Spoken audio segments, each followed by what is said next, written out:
You got a raise last year. A real one, not a token gesture, not a rounding error. Your employer looked at the market, looked at your contribution, and moved the number up. You were supposed to feel the difference. You don't. The grocery receipt is higher than it was 18 months ago. The insurance renewal came in at a number you had to read twice. The mortgage payment didn't change, but everything around it did. And when you sat down and actually looked at what cleared your account each month more than before, yes, but somehow not more enough. You keep running the arithmetic and it keeps coming up slightly wrong. You've probably attributed this to inflation. That's fair.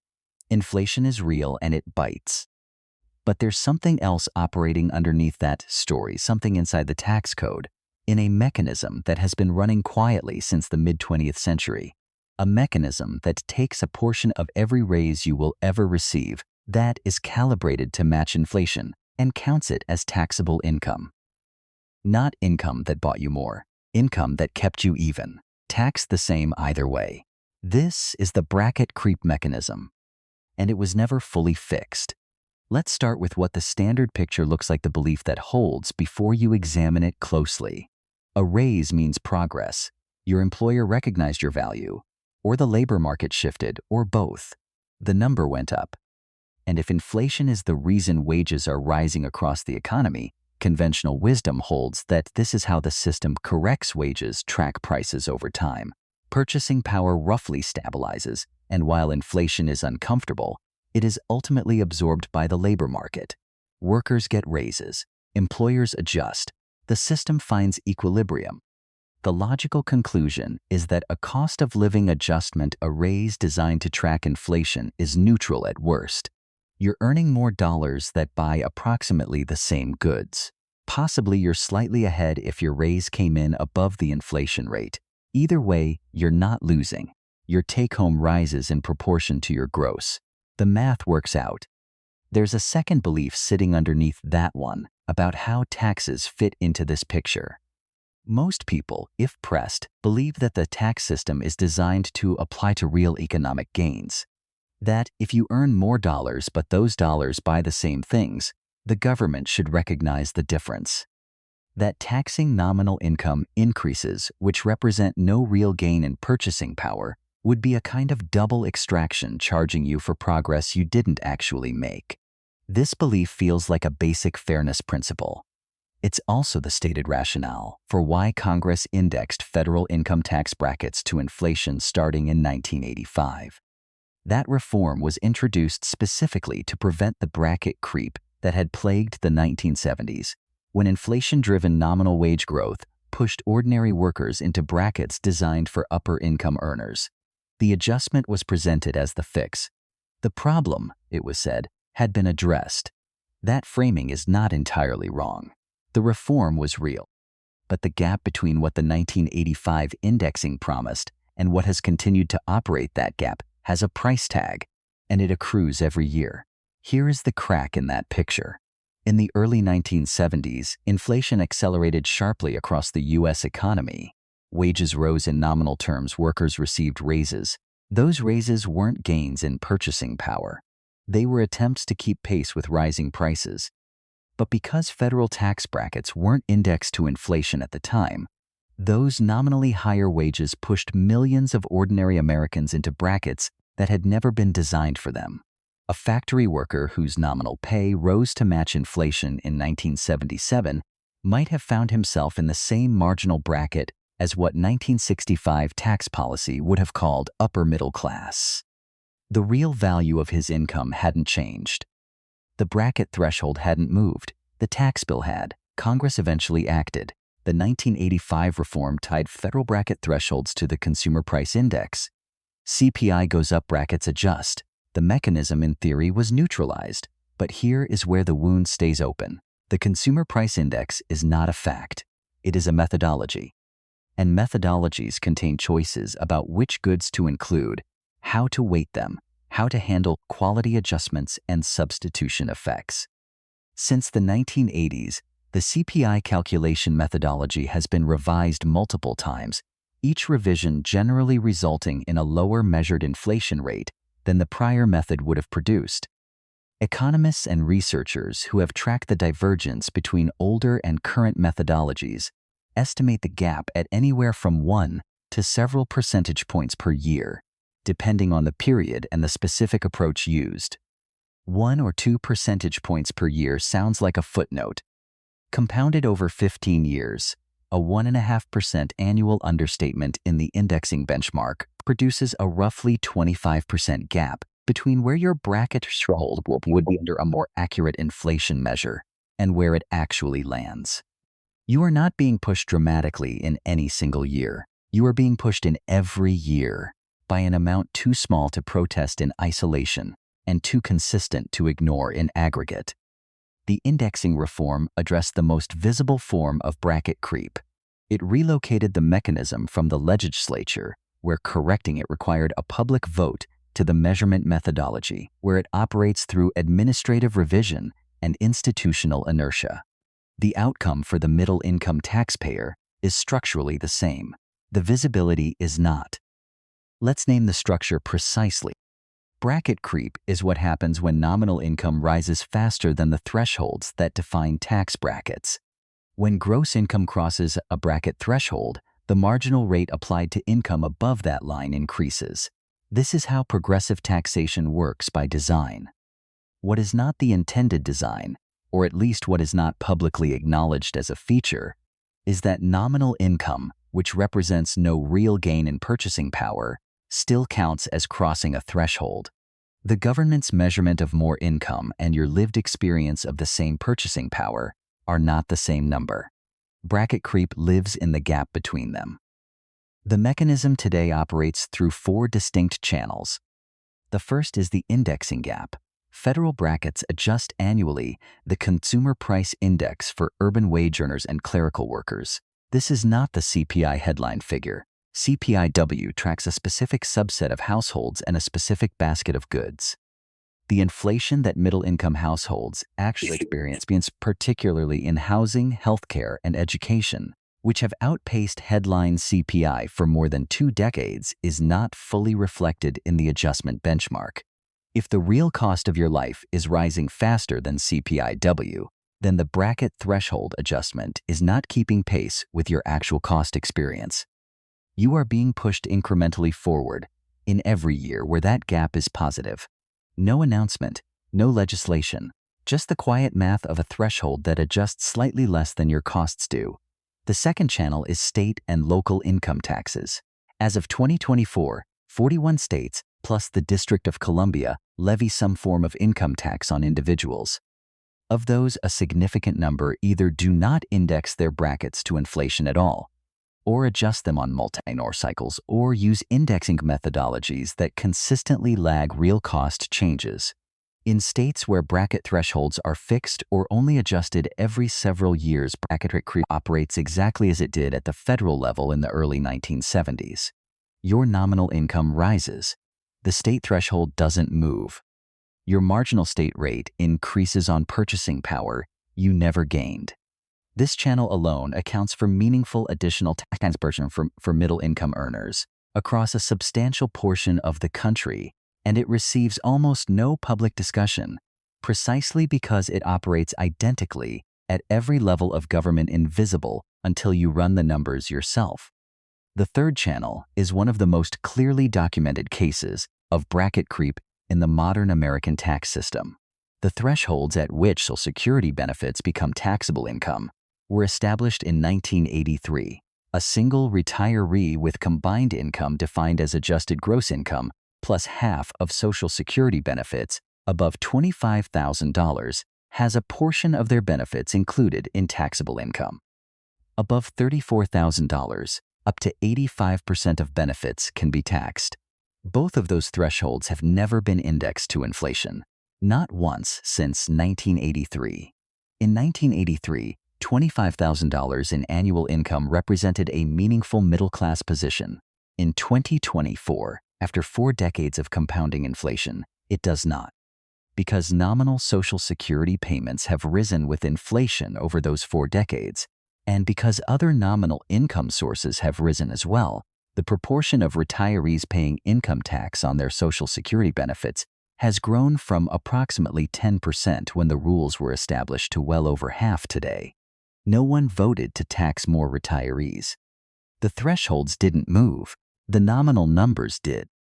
The mechanism expanded automatically, generating additional revenue without requiring any visible legislative act. The fourth channel is pay-out erosion.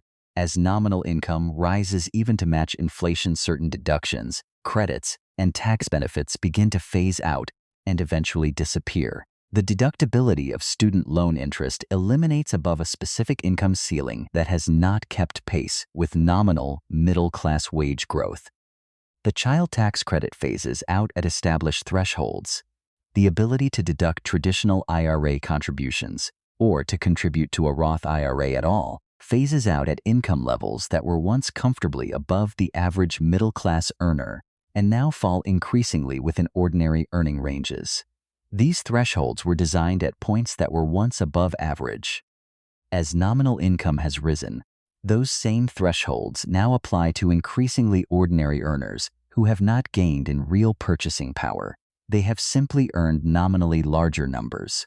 Losing a deduction worth $2,000 at a 22% marginal rate is a $440 effective tax increase. It appears nowhere as a bracket creep event. It appears as a number at the bottom of a tax return. Here is what these four channels produce in aggregate. The federal government receives additional revenue through imperfect indexing. State governments receive additional revenue through frozen or slowly adjusting thresholds. The Treasury receives additional revenue through the expanding Social Security taxation base. And every government entity collecting income tax benefits from phase-out erosion as nominal incomes drift above thresholds designed for earlier, lower nominal income environments. The midpoint observation worth sitting with: the 1985 indexing reform was genuine. Indexing brackets to inflation is meaningfully better than not indexing them. But indexing to a contested measurement, in a system where some thresholds are frozen entirely and others phase out benefits that haven't been revisited in decades, is not the same as taxing real income. The reform neutralized the most visible form of the mechanism.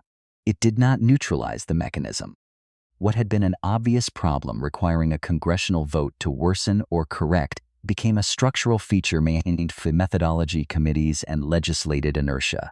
The revenue outcome for the government is continuous. The visibility for the taxpayer is not. Let's make this concrete through a single case. James is 41 years old, a software project manager at a size technology company. His 2020 gross income was $112,000. He is a single filer. He lives in a state with a progressive income tax that last updated its brackets in 2021 and is scheduled to review them again in 2026. He has been paying down a graduate school student loan for 8 years. From 2020 through 2024, cumulative inflation in the United States ran approximately 18 to 20%, depending on the measurement methodology used. His employer gave him raises totaling approximately 18% over those 4 years close to inflation. His 2024 gross income is approximately $132,160. In real purchasing power terms, that is roughly equivalent to what $110,000 to $111,000 could buy in 2020. He has not gained ground. He has approximately held even, at best, and likely lost a small amount. Here is what the tax system sees during that same period. In 2020, his federal taxable income after the standard deduction of $12,400, $99,600. The vast majority of that fell within the 22% federal bracket, with a smaller portion at the 12% rate. In 2024, his federal taxable income after the standard deduction of $14,600 is approximately $117,560. He has crossed the threshold into the 24% bracket, which for single filers in 2024 begins at $100,525. Approximately $17,000 of his income now sits in that bracket, taxed at a marginal rate 2 percentage points higher than it was in 2020. His real income did not cross a meaningful wealth threshold between 2020 and 2024. His nominal income did. At the state level, the picture is more direct. His state last set its bracket thresholds in 2021 and has not adjusted them since. His nominal income growth, which has trailed inflation, has nonetheless pushed more of his state taxable income into a higher state bracket. In dollar terms, his additional annual state tax burden from this channel is in the range of $1,500 to $2,000 on income that, in real purchasing power terms, does not represent a gain. His student loan interest deduction was eliminated in 2023 when his nominal income crossed the phase-out ceiling. He had been deducting approximately $2,000 annually for 8 years. At his marginal rate, losing that deduction costs him roughly $440 per year in higher effective tax. His nominal income crossed the threshold in 2023. The threshold had not been updated to reflect that what once was above-average nominal income is now ordinary middle-class income in major metro areas. The deduction disappeared. His real income position was no better in 2023 than it had been in 2020. Across these channels, federal bracket movement, state bracket stagnation, phase-out erosion. James's total additional annual tax burden attributed to bracket creep mechanisms is in the range of $2,500 to $3,000 per year. His real purchasing power erosion from receiving below inflation raises over the same period, approximately $2,000 per year. The tax mechanism has extracted more from him in real terms than inflation itself. James did not notice when it happened. He noticed the grocery receipt. He noticed that his savings rate wasn't building the way his spreadsheet projected. He filed his return each year and paid what was owed. He did not track, from year to year, the trajectory of his effective rate relative to his real purchasing power. No mechanism in the tax system surfaces this comparison proactively. No one sends a letter explaining that your effective rate increased this year because the indexing benchmark undershot your actual cost increase, or because a state threshold failed to adjust.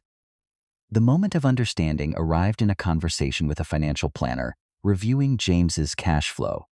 The planner laid out the channels one by one with the specific numbers behind each.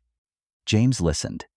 At the end, he asked the question that most people ask when this mechanism is explained clearly for the first time. So I'm paying higher tax rates on income I never actually received. That is approximately correct. The tax system measures income in nominal dollars and applies rates to nominal income growth. In years where your raise tracks inflation and nothing more, your purchasing power has not grown. The tax system, at multiple levels, has registered some portion of that growth and extracted accordingly. James's reaction is not resolution. It is recalculation, not panic calculation. How many years has this been running? What does it accumulate to over a 15-year career with raises that consistently trail the adjustment benchmarks?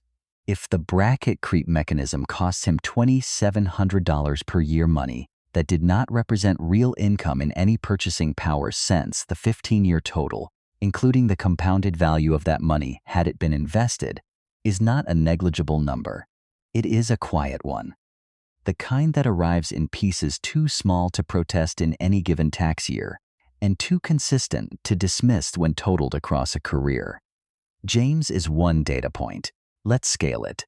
The U.S. middle class, broadly defined as households earning between $50,000 and $200,000, comprises the majority of American tax filers, covering tens of millions of households.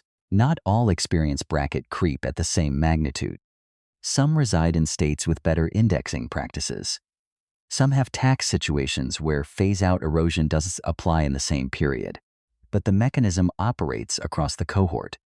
If the aggregate effective rate increased from imperfect federal indexing, state bracket stagnation, Social Security threshold freezes, and phase-out erosion amounts to even 0.5% of nominal income per year for the median middle-income feeler, a deliberately conservative estimate, the annual additional revenue generated without any congressional vote on a rate increase runs into the tens of billions of dollars.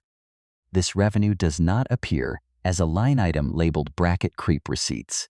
It appears as standard income tax revenue, the natural output of a code functioning as designed. The self-reinforcing quality of the mechanism is worth examining directly. When inflation runs hot as it did from 2021 through 2023, the gap between nominal income growth and real income growth widens. Bracket creep accelerates. The government at all levels collects more on income that buys less. When inflation moderates, the nominal pressure on thresholds eases. But the accumulated prior movement does not reverse. The state bracket that failed to adjust in 2022 does not retroactively correct in 2024. The phase-out ceiling, schema crossed in 2023, does not reopen when inflation comes down in 2024. The Social Security taxation thresholds that were frozen in 1983 remain frozen regardless of what the price level does in any subsequent year. The mechanism ratchets forward. It does not rebalance. There is also a distributional dimension that requires no editorial to observe. Bracket operate most durably through ordinary wage income. Capital gains rates are fixed and do not move with marginal income brackets. High-income earners with access to sophisticated planning retirement account, structuring, income timing, qualified business income treatment, trust arrangements can navigate phase-outs and bracket thresholds in ways that ordinary wage earners cannot.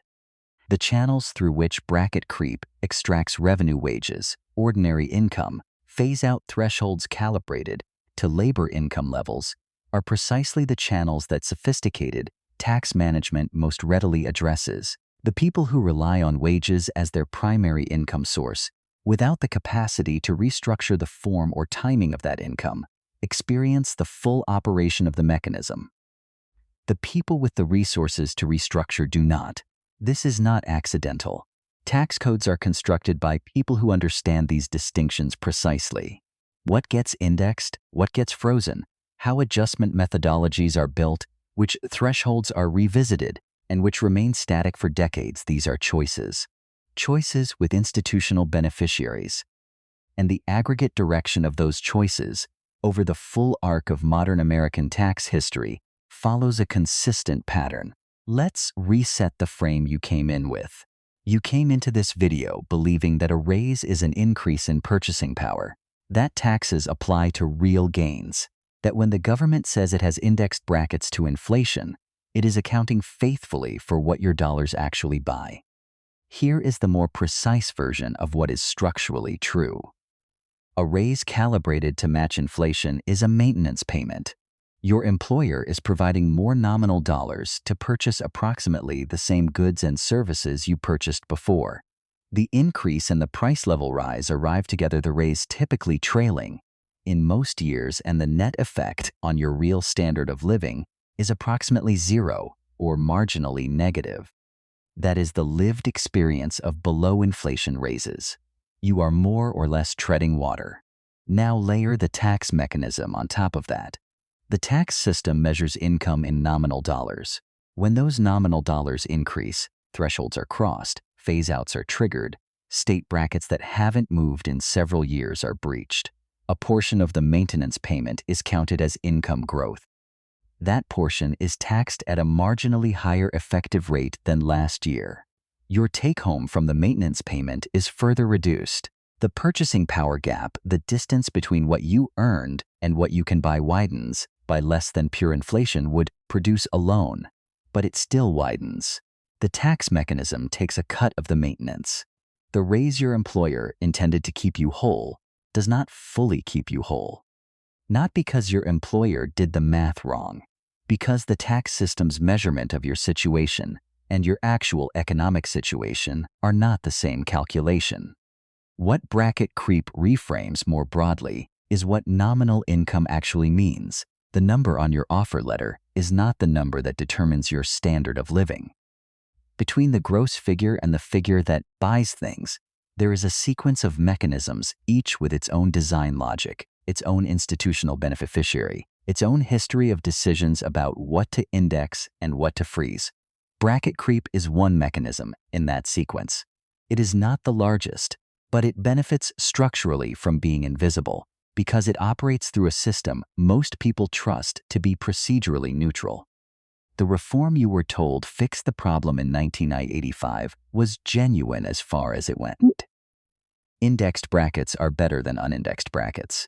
But indexing to a contested benchmark in a code where specific thresholds are frozen for decades and phase-outs apply at income levels calibrated to an earlier nominal environment that is not the same as taxing real income, the stated fix addressed the most obvious form of the mechanism.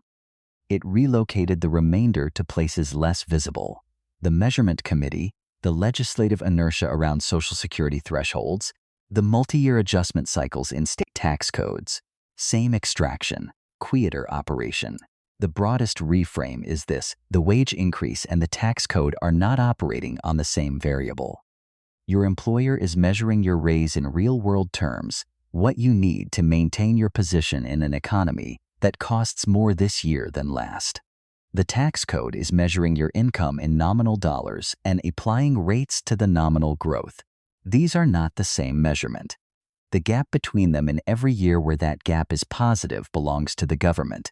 You don't receive a notice when it happens. You receive a W-2. The raise they gave you and the tax they never announced arrived in the same envelope. What would you have done differently in your career negotiations, your financial planning, your tax filings, if you had understood this mechanism clearly 10 years ago? Put the number in the comments. Bracket creep is one mechanism. It doesn't operate alone.